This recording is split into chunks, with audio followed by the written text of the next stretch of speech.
আমি আবার একটা ভিডিও নিয়ে চলে এসেছি, চিকেন মোগলাই করব। প্রথমে আমি কড়াইতে চিকেন আর আলুগুলো সেদ্ধ করে নিলাম। সেদ্ধ হয়ে গেছে, মিক্সির মধ্যে চিকেনটাকে পেস্ট করে নেব।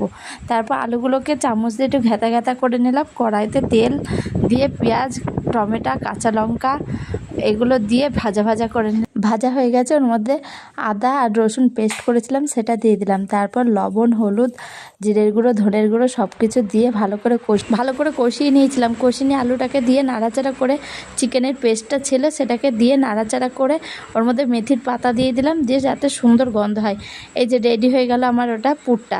তারপর ময়দাটাকে মেখে নিলাম, মেখে নিয়ে তেল মাখিয়ে একটুখানি আধ ঘন্টা রেখে দিয়েছিলাম। রেখে দিয়ে এই যে বেলে নিয়ে বড় করে গোল করে বেলে নিলাম। তারপর পুরটাকে দিয়ে দিলাম, দিয়ে ভালো করে এপাশ থেকে ওপাশ থেকে মুড়িয়ে রেডি করে নিলাম মোগলাই। তারপর কড়াইতে তেল দিয়ে ভেজে ফেললাম। রেডি হয়ে গেছে আমার মোগলাই পরোটা।